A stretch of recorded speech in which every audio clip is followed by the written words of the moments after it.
Okay, so again, this is the second half of the course where we're going to start getting into data structures and algorithms. And the first data structures that we're going to look at are things that you've already used already. List data structures, you know, you've used list and then you've instantiated it as an array list. We're going to take a look today at how that's basically done under the hood. And then we're going to move on to linked lists, and then we're having covered both of those, we're going to look at how you can use those in stacks and queues. So the motivation for doing this, of course, is that that static arrays are very limiting. Let me set this up just a second here. All right, so static arrays are very limiting. And when I say static, I don't mean public static void that the method belongs to the class or that the array belongs to a class. The static in the context of arrays means that the size is fixed, right? Once created, the size is fixed and cannot grow or shrink. Now, there are ways around this. For example, in C, you have malloc, and once you create malloc for 100 integers, there's 400 bytes there. You can sometimes use realloc to extend that and grow that, but there's no guarantee that that will work. If you run into a page or a chunk of memory that's already being in use, then it's not going to work. You've got this contiguous memory in your array structure. Most languages provide support for arrays, which are all going to be contiguous, zero-indexed arrays. But the solution is to use a dynamic data list, right? Data structure. The idea here is that it can automatically grow and shrink as needed, right? If you want to add an element, then it'll grow to accommodate that element.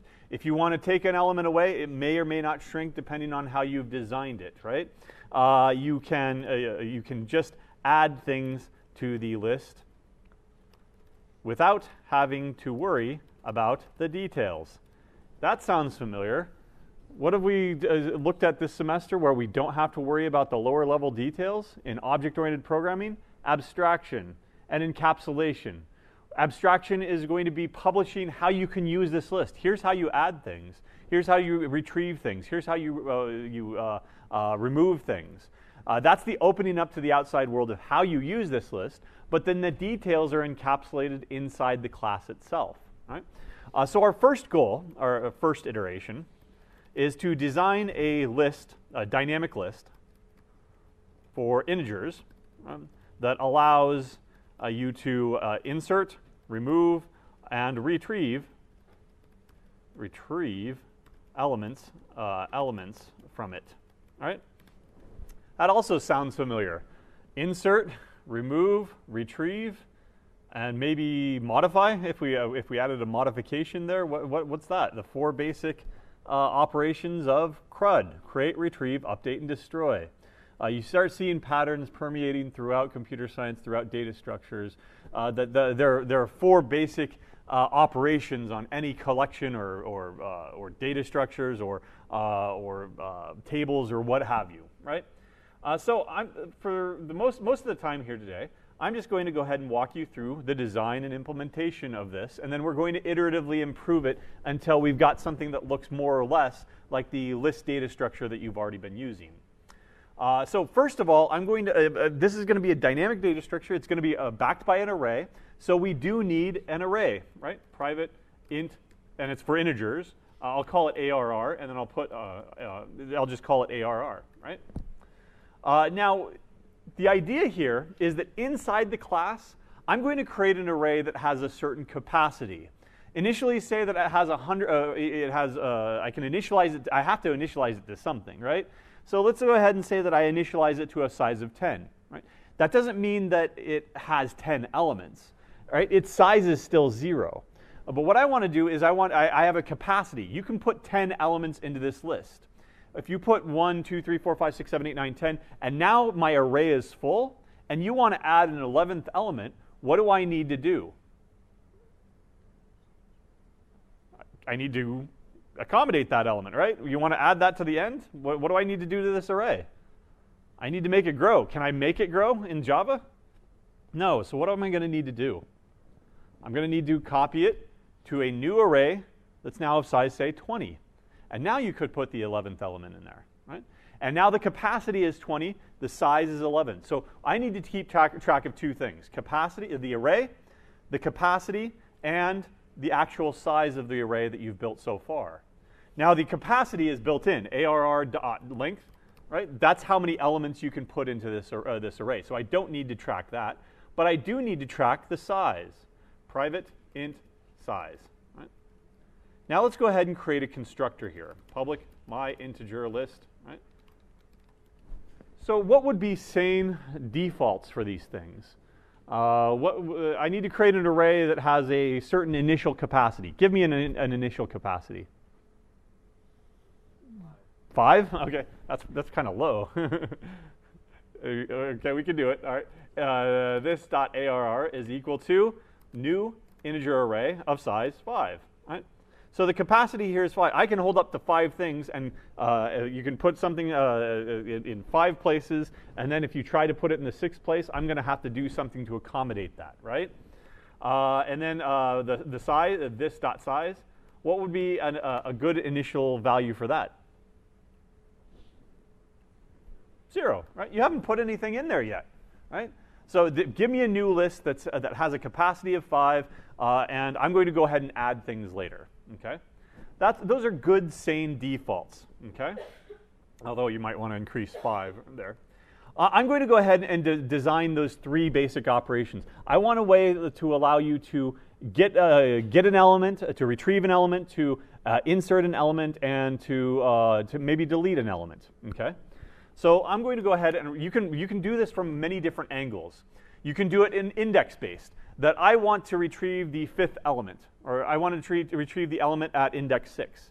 Or I want to insert an element at index 6. And there might be like 20 elements in there, in which case you need to move this over so that you can put an element in the middle or something. You can add an element to the front so that you have to shift everything down, and then you can put something there. I'm going to keep it simple for this first iteration. And I'm just going to allow the outside user to add things to the end. So void add element to end. Right? There we go. And my element is, of course, going to be x. Right? Get rid of this. There we go. Let's come back and implement this after we've decided everything else that we want to support. Public void remove element from end. Right? So that'll remove. Say that I've got 1, 2, 3, 4, 5 in my list. I want to remove the element, the last element there, the element at index 4. Right? You can go ahead and take it away and throw it away, but it might be a little bit more flexible. It might be a little bit better design if I allowed you to. Not only do I want to remove that element, but what else might I want out of this list?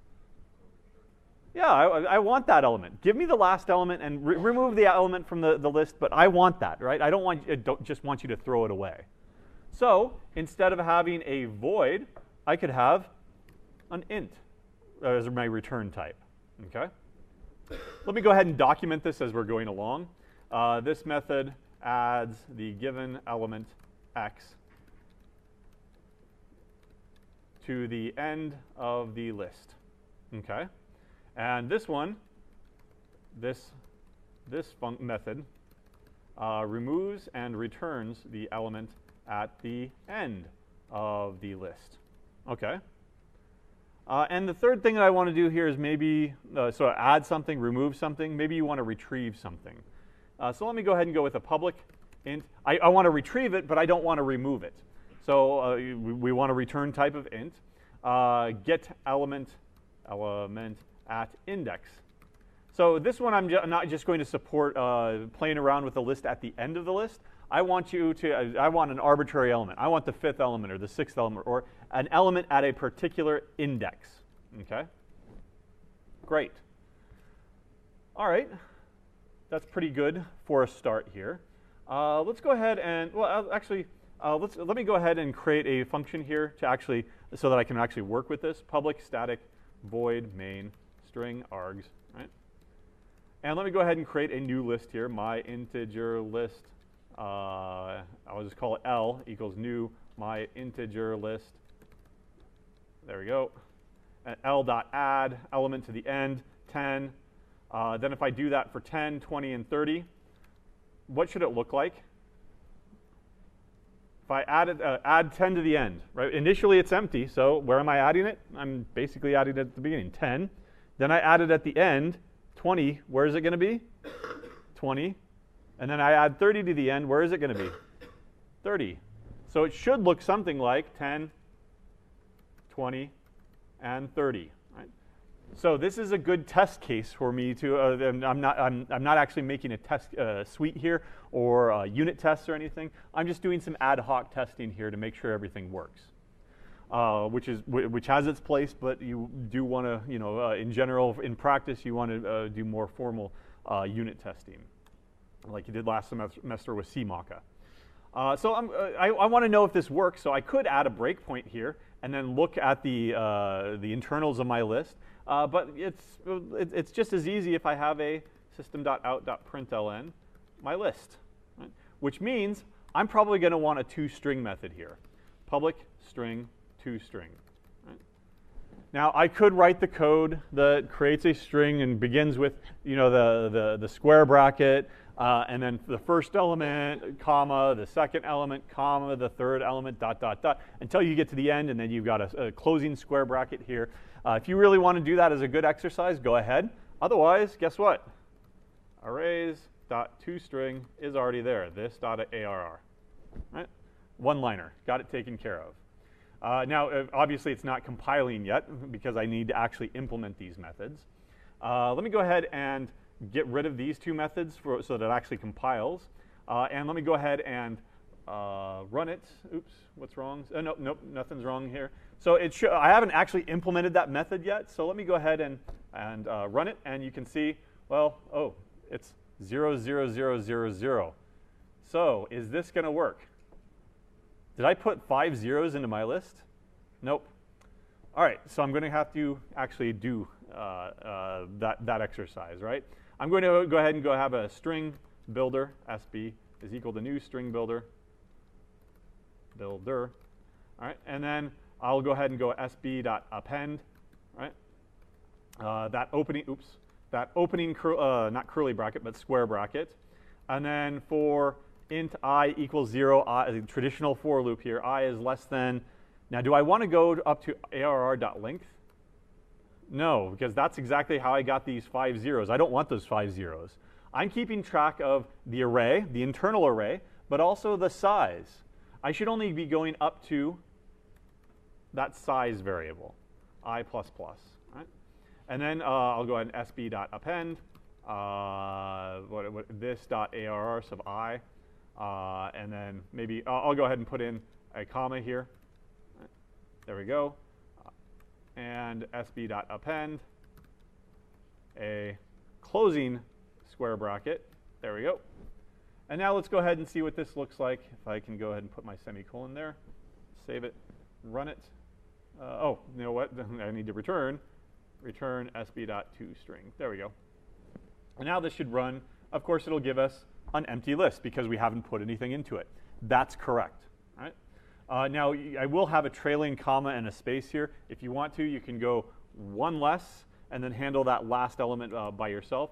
I'll go ahead and leave that as an exercise, though. I don't need it to look pretty right now, just for testing purposes. Oh, well, there is no other size in scope here. It is best practice, though, to go with this.size. But those are equivalent in this case. Right? I'll go ahead and put it in this.size. All right. Add element to the end. Right? I've got a current array. I don't know what I've got its capacity, and I've got the current size. Where should I put it? Right? I've got x. I need to put x into the array at the end. How do I know where the end is? The size. I'm keeping track of the size, right? If there were 3 elements in there, right? It's indexed 0, 1, and 2. So where should I put it at the end? 3. So this.arr of this.size is equal to x. Oops. Equal to x. There we go. Right. Let me go ahead and see if that works. And let's see. Oh, and it doesn't work. Why?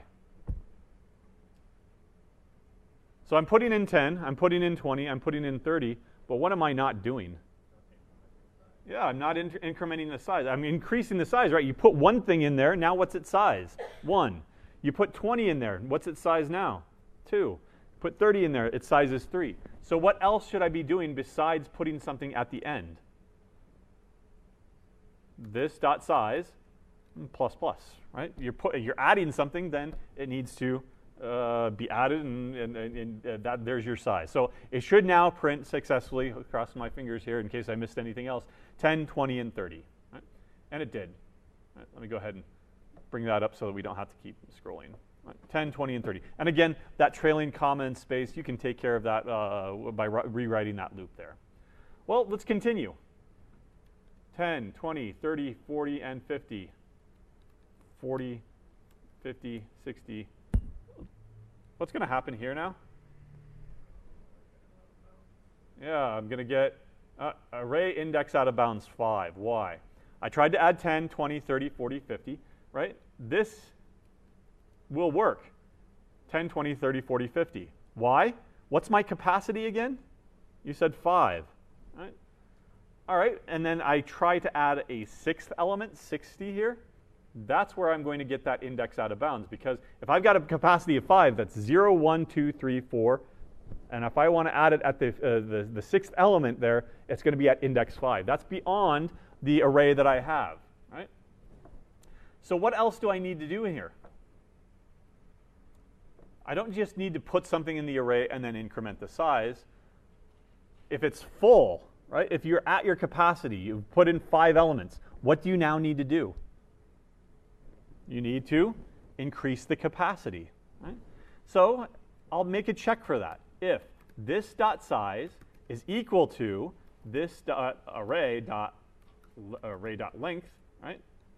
Then that means that we're full. It has a capacity of 5. The current size is 5, meaning that it's full. So we need to increase the size further dynamically, right? And I'm doing this inside the class, you'll notice here, right? From the outside world, I don't care if it's full or if it's empty or if there are 50 elements in there. You take care of it. You're the list, right? This is object-oriented programming. This is a list object. It takes care of all the details for you. And abstracts away those details, encapsulates all those implementation details inside the class, so you don't have to worry about it, right? So now we need to increase the capacity. Okay, so this dot array is equal to a new array, new int of a new size. I don't know, this dot array dot length, and then I don't know how much do you want to increase the capacity each time that you need to? 5. Okay. All right, we got stuck on 5 for some reason. Right? All right, and then is that good enough? What did I just do there? 10, 20, 30, 40, that was in the old array. I created a brand new array of size 10, but now I wiped out that old array there, didn't I? So if I do this, right, of course I'll increase the capacity here. Let's actually see what happens here. Yeah, go ahead and save it. What happened? It wiped out all those old numbers, 10 through 50, and then it went ahead and put in 60 for you, right? So it's not just merely increasing the capacity. What else do we need to do? I need to create a new temporary array, int temp, right, is equal to this new array. And then I need to do what with the old array? I've got 10, 20, 30, 40, 50 over here, and I've got my brand new array over here, size 10. So what do I need to do to these elements? I need to copy them over. So for int I equals 0, I is less than this dot array dot length I plus plus temp sub I is equal to this dot array sub I, right? I'm copying those all over. After I've copied them all over, then I can reset this dot array is equal to the temp array, right? And then move on and add it to the end and increase the size. And when I do this, hey, great, 10, 20, 30, 40, 50, 60. What if I keep going? What if I go What if I add just a bunch of 60s here because I don't want to have to retype everything, right? And now it's able to grow as many times as you want, okay? But that looks kind of ugly, right? Why do it's Java, right? Why do I have to do low-level stuff like creating a new array of slightly larger size, copying everything over, and then doing this thing right here? There must be a better way, right? Arrays dot copy of, right?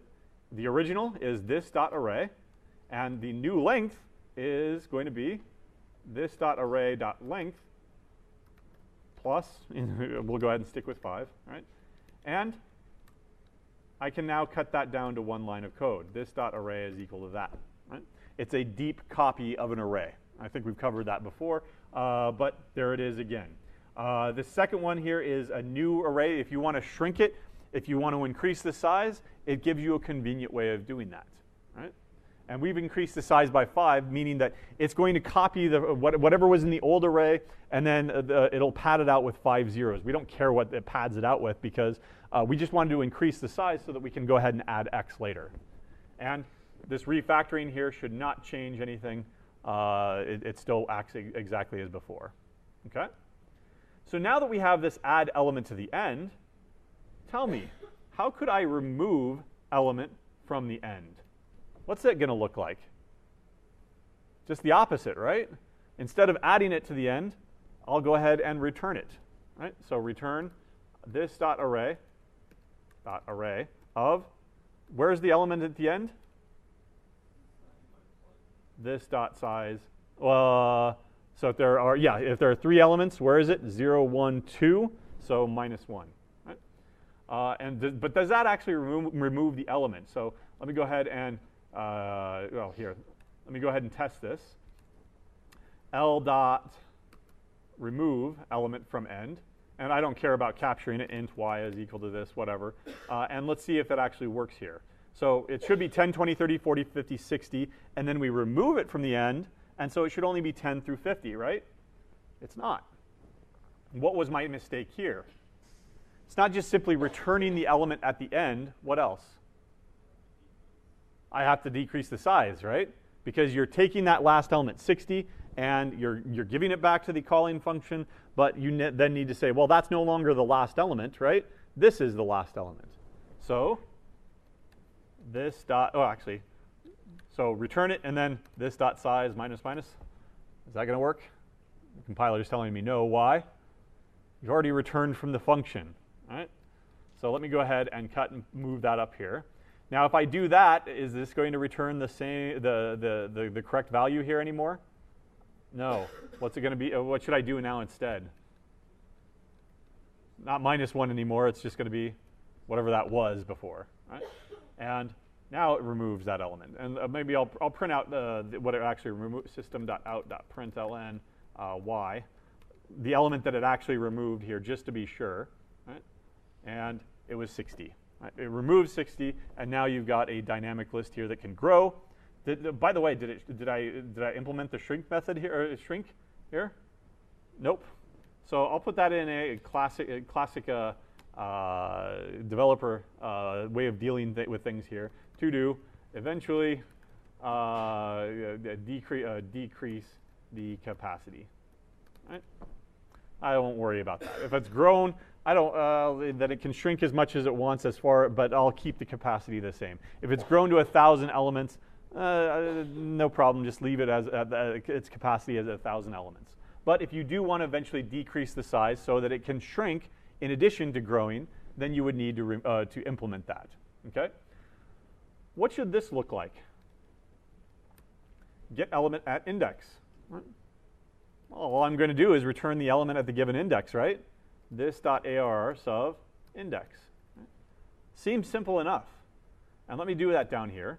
Int z is equal to l dot get element at index. At this point, it'll have 5 elements, so 0, 1, 2, 3, and 4. So let's just get the element at 0, 1, 2, right? 2. And system.out.println z. What should that print? If you want, if there's 10, 20, 30, 40, 50 in there, and you want an element at index 0, 1, 2, what should it give you? 30, right? And let's go ahead and see if that's true. Good, that works. Should it have modified the list? What would you expect if we printed out the list again? It should be unmodified, right? And thankfully it is, right? Those elements are still in there. You wanted me to get this element, not remove and get this element, right? Perfectly fine. But what happens when I go ahead and try to go int foo is equal to l dot get element at index 20? What's going to happen here? It's what? Array out of bounds exception. Why? Because there are only 5 elements in there, and you're trying to get the 21st element, and so obviously you're going to get an array index out of bounds exception at line 20 here. This is kind of what we call a leaky abstraction, right? Look at the perspective over here. My integer list. Do you see the word anywhere here that says array, that you're using an array? No. But when you used it, it leaks information about how it's actually implemented, right? This array here is private. It's internal to the class itself. We make sure that it automatically grows and or shrinks if you want to. It should be completely opaque to the outside world that a line under the hood here is an array, right? But we've got a leaky abstraction here.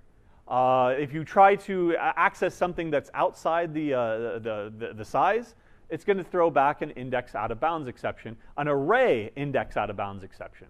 That sounds wrong. I don't want a leaky abstraction. I don't want to let the outside world know that, in fact, that I'm using an array.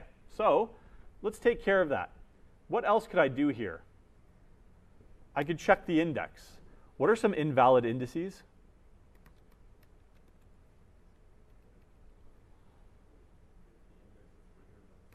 If the index is, so there are 5 elements in there, 0, 1, 2, 3, 4, greater than or equal to the size. So if the index is greater than or equal to this dot size, then you've asked for too much. You asked for 20. That's way beyond the current size of 5. Right? Is there any other invalid index? Negative values. Or this index is less than 0. And I would go back and put those in the correct order there, but that's the order that we thought of them. So if this happens, should I throw an index out of bounds exception, an array index out of bounds exception? No, that's what I'm trying to avoid. I'm going to go ahead and throw a new illegal argument exception. Index is out of bounds, right? Now there's no indication here when I run this that you have an indication that you did something wrong, which is exactly what we want, but there's no indication here that you are using an array under the hood, right? Again, encapsulation abstraction. We want to close off the outside world to our object. We don't want to have the outside world understand or have to deal with the internals of our class.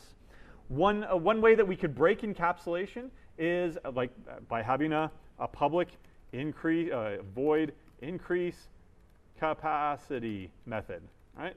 And then anytime you wanted to add something to this list, you had to check to see if it was already full. And then you had to call this increase capacity method. And then you could go ahead and add it to the end of the list. That's not object-oriented programming. That's not abstraction. That's breaking encapsulation, right? We don't want to have to worry about that. Would you want to use Java's array list if you had to do all the work yourself? The whole point of using an array list is that the work is taken care of you internal to the class. Right? This is the power of object-oriented programming, one of them. Right? So this looks pretty good. Let me go ahead and make sure yeah, everything's still working as expected here, including the exception. Right? But there's still a problem. Right? It's in the name. What is this object good for? Integers, right? So now I want a list to hold doubles. What do I need to do?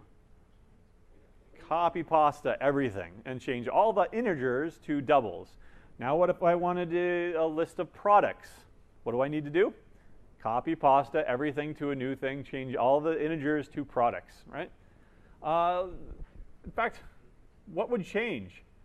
Only the internals. This would become an integer, this would become this would become a double, add element to the index, well, that would become a double, et cetera, right? So how could I avoid that? What other object-oriented programming concept could I apply here so that I don't have to write a list over and over and over again, one for doubles, one for integers, one for strings, one for products? What could I do here instead? Parameterization, parametric polymorphism. Remember your 4 pillars: abstraction, encapsulation, inheritance, and polymorphism. Polymorphism, that's where you put in parameterizations, right? Let me go ahead and create a new class here. Actually, I'm going to go ahead and copy, paste, and I'm going to call it my list instead. Right? I'm calling it my list to disambiguate it from Java's list. Right? And let's open this up, and let's work on this and see how different it would be. So if I want to parameterize this class and say that you no longer hold just integers, you no longer hold just doubles, you hold some type, right? Some type T. Right? Oops, is that wrong? Nope. Where's the parameterization done? I think right here. There we go. Nope. Where is it? I was right, right? There we go. Oh, there we go. It's like this. T. Nope. When you're doing a class, it's like that. Okay, I just had to remind myself. All right, good. Now let's go about changing all these things. Anytime that I see an integer reference, I want to change that to a generic reference, a generic type T instead. Right? So I could try to do something like that, and that'll work for now. There is a technicality here that we'll have to deal with later. In fact, we have to deal with it right now. This is not going to work. Could I do something like this? Well, the compiler is telling me no. Why? How many bytes does an integer take? 4. How many bytes does a double take? 8. How many bytes does a string take? I don't know either. I think it's 8. All object references take 8 bytes, I think, I believe, in Java, but I'm not too sure, right? And neither is the compiler. It doesn't know what you're creating here. It doesn't know how many bytes to allocate when it creates a static array for whatever object you're doing. Integers, doubles, one's 4 bytes, one is 8 bytes. I don't know how to do that, the compiler is telling me. So instead, what I need to do is I need to go back to old school Java here and, not T, but object. There we go. Now it does know about objects. Every object takes, say, 8 bytes. Right? It's still complaining here, and let's see if we can read it. Type mismatch cannot convert from an object array, a raw object array, to a parameterized type T. That's okay. We'll go ahead and do it for you. Right? What is that? That's a typecast, right? Remember when you do an integer divided by an integer, and it's going to be an integer, and so it's going to cut off precision? You need to make one of them a double so that you have a double divided by an integer so that you don't lose that precision. That's what I'm doing right there. Right? In general, this is basically kind of a contravariant. Remember, you have invariant, you have covariant. You could always go from a subclass up to a superclass. But can you go from a superclass down to a subclass? Not necessarily. But it is actually safe in this case because everything is internal to the class. It's not like we have the outside world coming in and saying, this is a list for strings, we'll go ahead and make it into a list for integers. You can't do that because everything is internal. This is somewhat safe, even though it's kind of like a contravariant coercion type, where I'm taking a super type, an object is the super of the superest because everything is an object in Java, and I'm forcing it to become some unknown subtype, T. Right? But that's okay in this case. It's still giving a warning, it doesn't like it, because there is a type safety issue here because it's basically contravariance. Right? Okay. This method adds the given element x to the end of the list. Hey, great. They don't even have to change the documentation there. because I didn't say that x was an integer or anything. But I do need to change this. It's not necessarily an integer. What type is it now? T, right? You give me as x, which is of type T. I'm a list of type T. I can go ahead and add you to my list. Right? Looks good. Did I need to change anything else? No. Right? Not for this. Well, yeah, not for this one. Remove element from the end. What do I need to change here? The return type. It's no longer returning necessarily an integer. It's returning whatever's stored in the array, which is of type T. Okay. Get element at index. That also is an element of type T. But did I need to change any of my internals? Did I need to change any code within any of these methods? No, because none of these methods cared what you were storing. It didn't care that you were storing an integer. It doesn't care that you were storing a string. It just cared that you were storing stuff. And so I've now made it more generic. Right? ToString method is the same because every object has a ToString method. And now it's complaining down here. It'll still work. There is an issue here. There's no guarantee on this stuff. So let me go ahead and get rid of this. L.remove element. Okay. It's going to complain about that for a little bit. Let me go ahead and get rid of this stuff and show you that it'll actually probably work, except for it doesn't know what y is anymore. There we go. And 10, 20, 30, 40, 50, 60. The reason that it's complaining because we're removing element from at the end is because of the same reason that it's giving me a warning on all of this stuff. Now that we've parameterized this and given it a parameter of type T, then I need to parameterize my list. Right? And this is going to be a list of what? Of integers. Right? Because that's what I'm adding to it. My list of integers. And now all those warnings go away, and all of those compiler errors now go away, because it's able to do the type checking at compile time. And I get the same results here. But what I want to do is I want to show you the difference here. Let me go ahead and get rid of or undo that. And let's go ahead and look at the difference here. In Eclipse, to do this, you can go ahead and go to compare with each other, and you get a side-by-side diff. Right? What is the only difference here? Right? The only difference is the type, that it's been parameterized. It's no longer an integer array. It's a T array, whatever T is. Right? The code here is exactly the same. The documentation is the same. The only difference are the return types and what you give it when you insert something into the list. Right? That, by the way, again, let's see, where is it here? This ensures that it's okay to do that typecasting. Right? That it's okay to be a raw object array because the typecasting or the types are enforced at compile time. Right? That you cannot do something like this now. L.add element at index, hello. Right? This is my list of integers. It's not my list of integers and strings. So at compile time, it's saying, no, you can't do that. You can't add a string to an integer list. Right? Excellent. So this is basically how the array list and the list class is implemented. Of course, they've got a lot more bells and whistles. They've got many, many more methods that you can go ahead and implement if you really want to. Adding an element at an arbitrary index. Changing an element at an arbitrary index. Removing all of the elements. Getting the size, right? How do I know whether or not that this is going to fail, right? That I should not ask for the 21st element because there are only 6 elements in there, or 5 elements, or whatever it is. Right? There's no way that I can do that with the current design. But what if I gave somebody the ability to do that? Public int get size. Right? What would this return, by the way? I want the current size of this list. So return this dot size. That's how I'm keeping track of that. Right?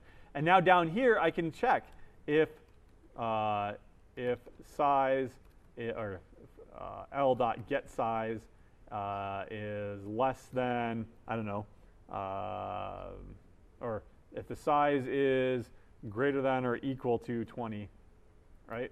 then it's safe to go ahead and get 21, sorry, greater than or equal to 21. Then it's safe to get the element at index 0, right? I'll put that into, there you go, right? And now I'm not going, now I can actually make checks from the outside world here and prevent bad operations like this by giving you the ability to check the size to make sure, am I going to insert or retrieve something that's outside the bounds, right? Rather than just go ahead and do it and see if you get an exception or something. What else might you like to see in your array list? What's the most common thing you've used from an array list? No, you don't want to see anything else? What about one thing that I'll do though maybe is clear public void remove all elements. Okay. What's a clever way of doing this?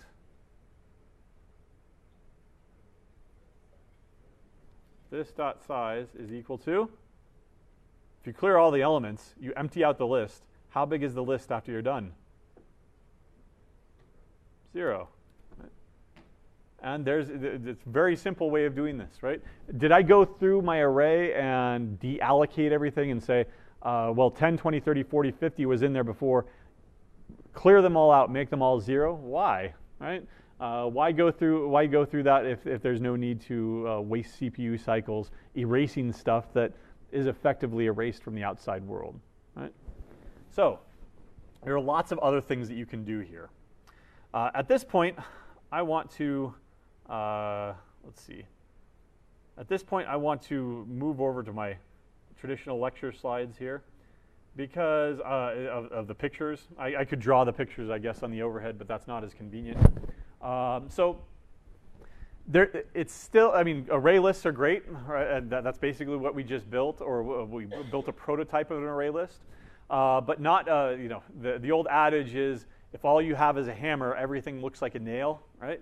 You need to give yourself more tools because you're not always driving a nail. Sometimes you are driving a screw, so you need a screwdriver. Sometimes you are finishing something and you need a brush or a sander or something, right? There's no one size fits all, or there's no one tool that does everything for you.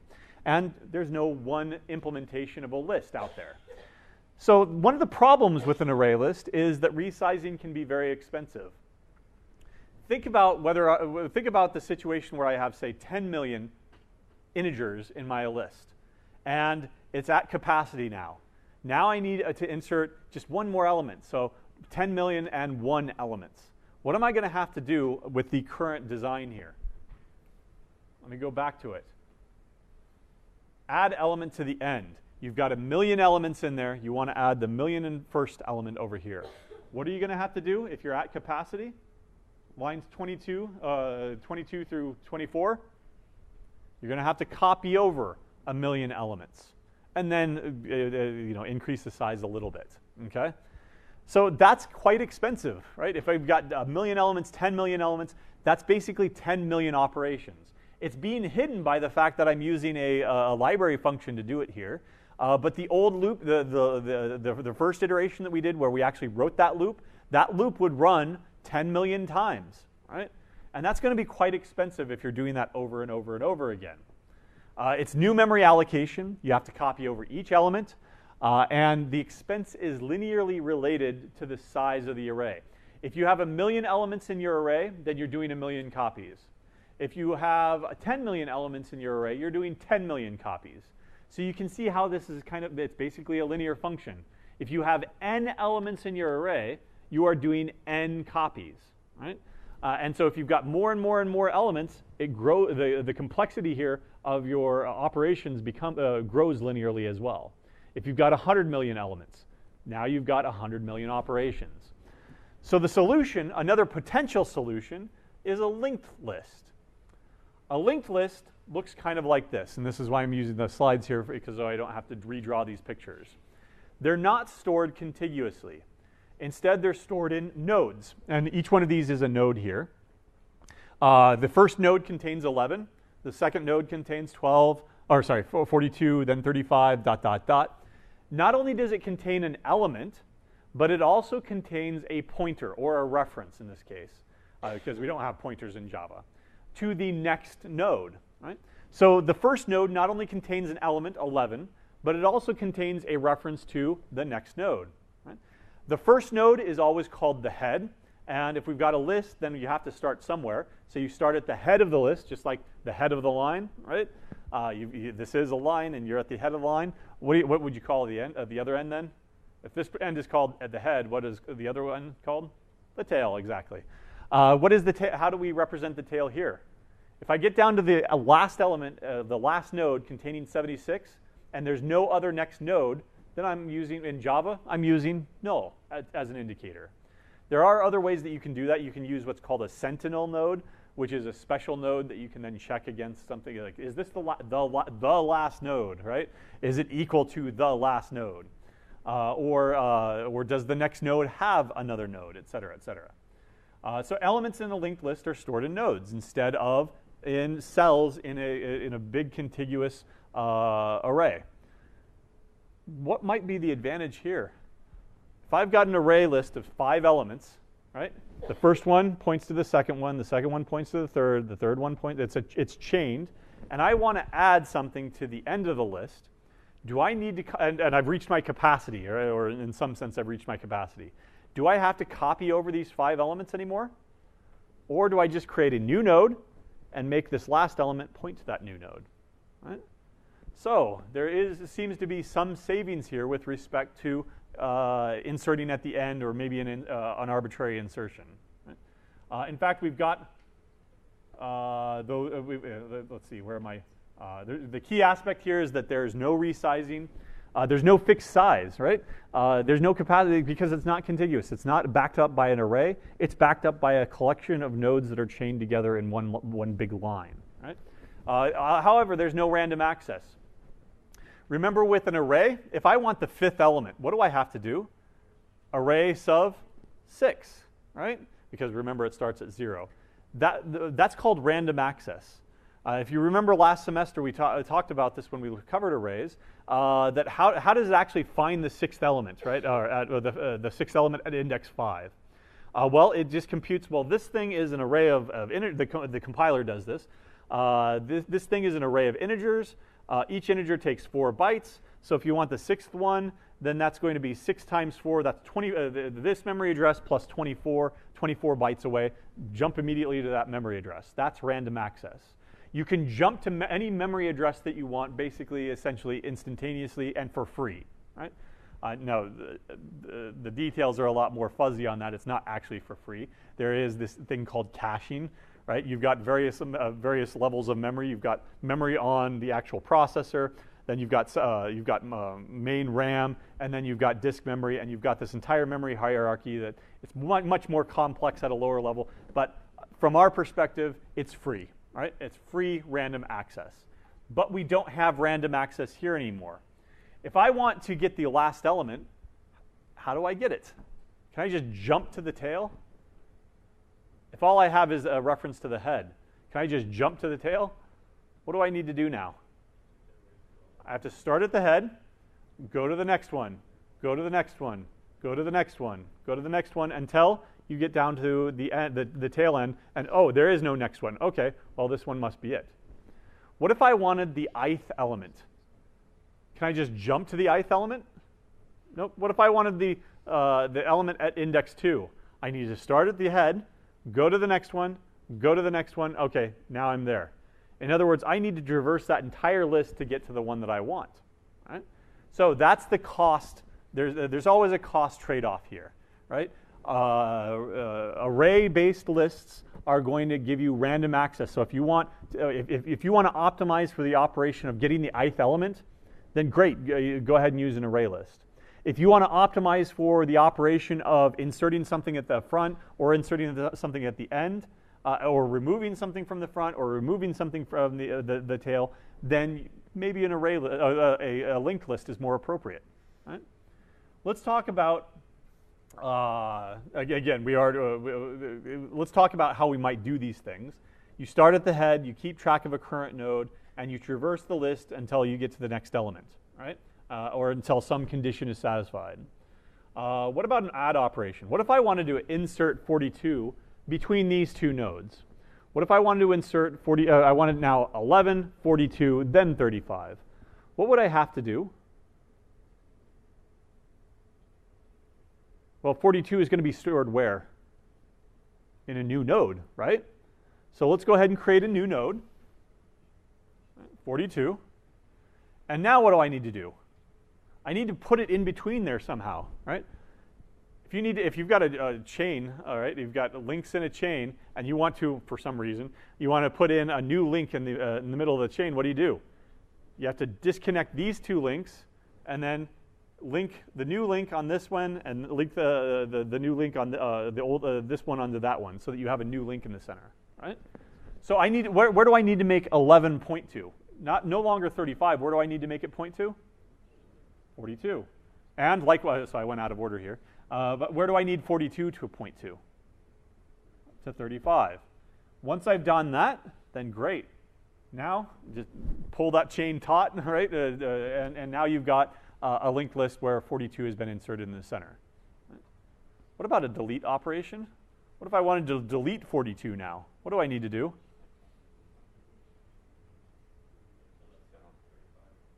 So make 11 point to 35, right? Circumvent that, right? You no longer, if you're at 32, if you're at 11, no longer walk to 42. Instead, go ahead and jump over that and then go immediately to 35. What about that node 42 hanging off there? I do. So in some languages, I would need to chop it off and throw it away, clean it up. Do I need to clean anything up in Java? Nope. If nobody references it anymore, the garbage collector takes care of it for me. If I were doing a linked list like this in C or C++ or some other language where I was responsible for the memory management, then I would have to delete 42 and clear out its memory or something, right? But as it is in Java, it's taken care of for us, right? There are other added functionalities. For example, you can make convenience methods to insert at the head. You can maintain both the head and the tail so that you could do things at both ends. It's called a deck, and we'll get to that later. You can make it iterable so that you could use it in an enhanced for loop. Batch methods, of course, lots and lots of testing. With the last 10 minutes here, and of course going into next time, let's go ahead and design an initial linked list. Okay? Let's go ahead and go with new class my linked list. Right? And right off from the bat here, I'm going to go ahead and make it parameterized so that I don't have to make one version, then refactor it so that it's general for anything. Okay? Well, what do I need for a linked list? I need a concept first, right? What concept do I need? How are things stored? They're stored in nodes. So maybe that's where I should start. Maybe I should create a node class, public class node. And that's also going to be parameterized. What does it hold? Not just integers. It holds whatever you want to put into it. Okay? Now, think about the node itself. We'll worry about the entire list, the head, the tail, whatever else, and the operations on there later. Let's think about the node. How do I represent a node? What's stored in it? Just focus in on this node right here. What's stored in there? The element, right? And a reference to another node, the next node. Right? So my elements here are going to be, are they integers, int, element, or I'll call it item. Right? So is it an integer? No, what is it? It's an element of type T, whatever that happens to be. Right? So that's private item, whatever. And then private, I need a next, right? Next node, say, right? I'll just call it next. Well, no, next node. Right? What type is that? It's a node, but it's a node containing what? Elements of type T, right? It would be kind of weird if you had a node that had an integer, and then it referenced the next node in the list that had a string, right? You want uniformity. So we're going to say that the next node is also holding an item of element of type T. Okay? Let's go ahead and design the rest of this. If I want a public node item. Right? So here's my constructor for this. I don't want to give the next node because well, that's my responsibility as a node, right? What do I point to next? Okay. But you are giving me the item. You want to create a new node. So this dot item is equal to the item that you gave me. What about next node? This dot next node. What's a sensible default value here? If you just create a node with 11 in it, what's it pointing to as next? Nothing, right? And how do we do nothing in Java? Null. Right? There we go. All right, that's a good constructor. Probably want to make some getters and setters, but I don't want to type, so let me go ahead and go up to source, generate, and I'll just do getters because I want to make it immutable so that you can't change the item once created, right? And get node. What else might I like? I want maybe a convenience method here to determine whether or not there is another node, right? Boolean, has next, right? That sounds familiar. Where's that kind of pattern been used before? While something has next. Where have you seen that pattern before? Scanner? While it has another line, or has next line, or has next token, or whatever you're using it for whatever, right? You don't know how many elements are in the linked list necessarily. So while it has next, well, you need a way of determining does it have next. How do I determine whether or not a node has next? This node right here, 11, it's pointing to a node containing 42. So it has a next, that's true. But what about 76? It's pointing to null as its next value. Does it have next? Nope. So how do I determine whether or not something has next? This dot next node, if it's equal to null, does that mean that it has a next? No, that's false, right? So what would I need to change it to? So maybe we should write this out. If this dot next node is equal to null, then it does not have a next, so return false, right? Else, and I'll be explicit about this dot next node is not equal to null, then return true, right? That's valid code, but I've got 1, 2, 3, 4, 5 lines just to return true or false based on a true or false statement, right? So how could I simplify that?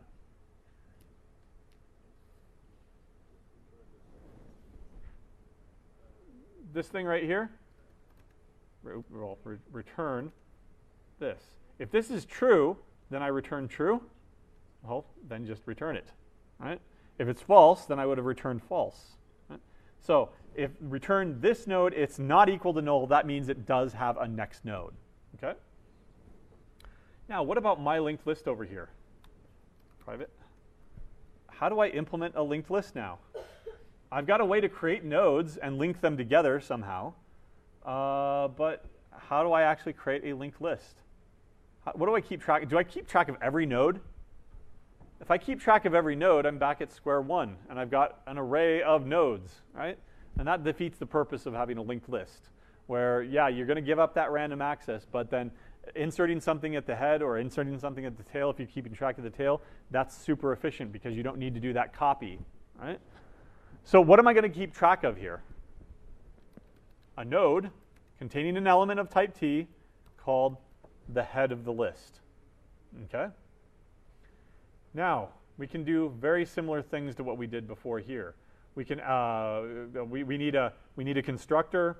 We need a way to add things. We need a way to remove things. Maybe an arbitrary get element at index. So let's get started. What will our constructor look like? Public, my linked list. Right? What does an empty linked list look like? So if I zoom in, and is that an empty linked list? No, it has 76 in it. So what would an empty linked list look like? The head is null, right? This dot head is equal to null, right? And that's actually the default, so you'd actually not even need to put this this constructor in here. But I do want to put the constructor in there because it might be convenient if we also kept track of the size, like we did before, int size. Right? And so what's the default size here when we start out? With an empty linked list, 0. Okay. Let's go ahead and create an add method and maybe a toString method to see whether or not it works. Public void add to head, or add element to head. So now I'm no longer adding the element at the end of the list, I'm adding it at the beginning of the list. So if I add 10, then I add 20, then I add 30, they're going to be in reversed order now. Right? If you want to, you can go ahead and we might do this on Thursday, you can add the element to the tail instead. For now, though, I'll go ahead and keep it simple and add it to the head. Okay? So we're going to want to implement that. We're going to want to implement a public string toString method somehow. Right? And then I'm going to go ahead and cut and paste this testing code here. This.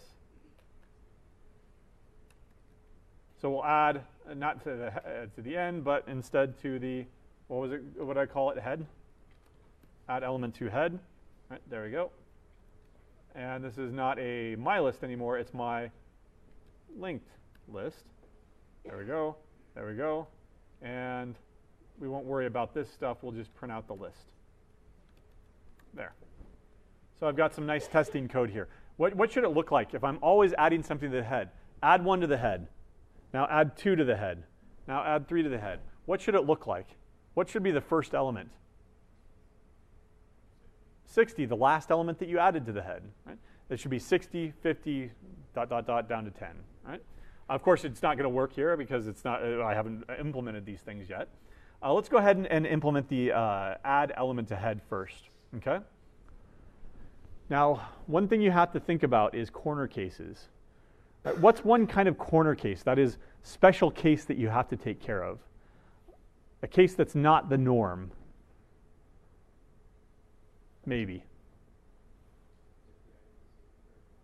Okay, so if the item is null, then maybe you want to reject that. Let's think about whether or not the list, what happens when the list is empty? What do I need to do? I need to create the new head, right? And I need to update that, right? So if it's empty and I want to insert, say, 10, what should it look like after? It should look like this, and then head points to this new node. Right? Let's just go ahead and take care of that and see if that works. So I want to, again, if you wanted to insert, let me go ahead and zoom back out here. If you wanted to insert something, what's the first thing you need to do? You need to create a new node. So create a new node to hold the item. So node of elements of size t, new node, or we're always going to be inserting at the head, so new head is equal to new node of whatever type t item. There. I've got my new node. Now what do I need to do to insert it at the front?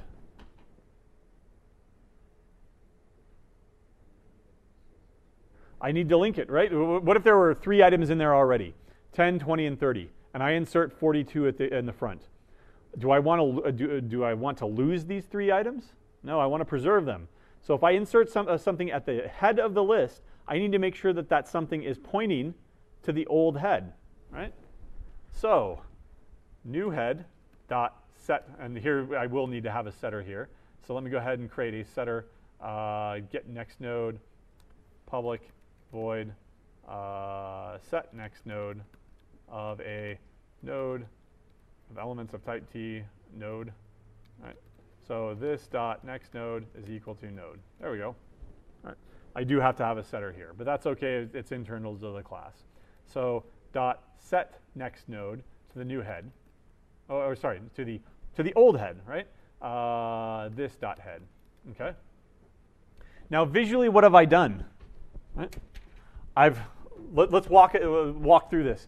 Line 16, I've created a new node holding, say, 10. Right? And right now it's pointing to null. And then I've got head here pointing to, I don't know, say that there was an element here 42 before, and then whatever. Right? Line 18, what does that do? New nodes next is no longer going to point to null. It's going to point to the old head. So no longer null. Instead, it's going to point to 42. Okay? Are we done? What else don't we have here? Maybe I should switch over to the projector. Where's the old head still pointing to? 42. Where should it point to? To 10. So I need to sever this connection and make it point to that new one over there. Okay? How do I do that? This dot head is equal to new head. There, and that's it. Let me try it. Let me go ahead and get rid of toString here for a second, right? And see if it actually runs. It runs, but we're not going to be able to see it here because I haven't overridden the toString method. So let's actually make sure it runs by actually printing it out. Okay? I'm going to do the same trick as before. String builder, SB is equal to new string builder. New string builder. Right? And return sb.toString. Okay? And now it'll actually run, but of course it won't print anything because it's printing an empty string. What do I need to do? I've got, say, this list right here. Right? How are you going to print this out? Right? You don't want to print it out with like the arrows. Well, you could print it out with the arrows if you really wanted to. That'll look kind of cool. We'll try that with ASCII arrows or something. I want to print out 10, 42, 35, ... until I get to the end. How am I going to end up doing that? I need to start at the head, right? And I need to work towards the, what was the other end? Tail. And for each one, I need to go to say, well, I need to pull out that item and then append that to my string builder, and then go on to the next one, go on to the next one, go on to the next one, right? So I need some kind of a loop. What kind of a loop do you want to do here? Okay, we could do a while loop, right? While something, keep going, right? I need to keep track of the current node, right? Think of it like this. My cursor here is a pointer. So I'm pointing to the first node. I'm going to pull out 11 and append it to my string builder. Go on to the next node, go on to the next node, go on to the next node. Somewhere in there, in that iteration, I'm pointing to the current node, right? And it needs to go to the next node, to the next node, the next node. I just need a reference to the current node. So I need a node of elements of type D, current node, or cur node, or whatever you want. Right? What do I initialize it to? Where do I start? This dot head. Right? You start at the head, and then you work towards the tail. What's my stopping condition? Right? We'll come back to that in a second here. How do I go? So the steps here, I'll outline them, and then you help me translate it to code. One, pull out the item of the current node and append it to the string builder. Right? And then two, go to the next node. Right? So pull out the current item of the current node. How do I do that? sb.append, current node. How did I design that? Dot get item. There we go. I pulled out 11 and appended that. I pulled out 42 and appended that. I pulled out ... Right? How do I go to the next node? So here's the current node. I'm pointing to this node right here. How do I go to the next node? The current node has a get next, right? Current node dot get next node. That returns the next node. And all I need to do is update the current node. The current node is equal to the current node's next node, so it moves over. The current node's next node, update that to the next node. Right? And that's pretty much it. All I have to think about is, what's my stopping condition? Let's go back over here. 11, append it. 42, append it. 35, append it, dot, dot, dot. 76, append it. How do I know that I've gotten to the end? If I go from 76 to the next node, what is the current node pointing to now? Null, right? So while the current node is not null, keep going, right? So while the current node is not equal to null, then keep going until you have you've gotten to the end, right? Let's go ahead and run this and see if it works. Remember, if we always insert at the head, we insert 10, 20, 30, 40, 50, 60. What's the first one? It should be 60. What's the last one? It should be 10, right? And oh, okay. We should have appended a space too, right? Plus, comma, whatever. There we go. 60, 50, 40, 30, 20, and 10, right? Nice. We didn't have to copy over anything. Did we have to check any capacities? Nope. That's the advantage of having a linked list. There are, of course, drawbacks. For example, getting an arbitrary element at an arbitrary index. Now that becomes expensive. There's always a trade-off. One operation in an array backed list becomes cheap, while another one becomes expensive. And in a linked list, they just simply trade places. The other one becomes expensive, and the first one now becomes cheap, right? Or vice versa, or whatever it is, right? There are ways around that that you can, for example, instead of just keeping track of the head, we could also keep track of the private node T. We could also keep track of the tail, right? And update that as needed. Note here, I never increased the size, so we can do that now. Add element to the head, this dot size plus plus, right? And we can get the size if we really want to. We can do a whole bunch of things with this now that we've got this concept of nodes and we can link them together, right? One thing that we could do is, instead of going just next, next, next, next, next, is what if I had a node and it had a reference to not just one element, the one next element. What if I had a reference to two next elements, right? Then you have the beginnings of what's called a tree. Here's a first node going down to two nodes. Those two nodes go down to two nodes. Those two nodes go down to two nodes, right? And now you've got the beginnings of what's called a binary tree, which we'll get to by the end of the semester, right? But for Thursday, we'll go ahead and come back and do a little bit more practice on this and close up with maybe some applications. Okay? Any questions? Yeah, go ahead. I just wondered, shouldn't you be using your get next method? Oh, you could. You could while has next, then go on to the next. Yeah, you could do it that way too. All right, next time.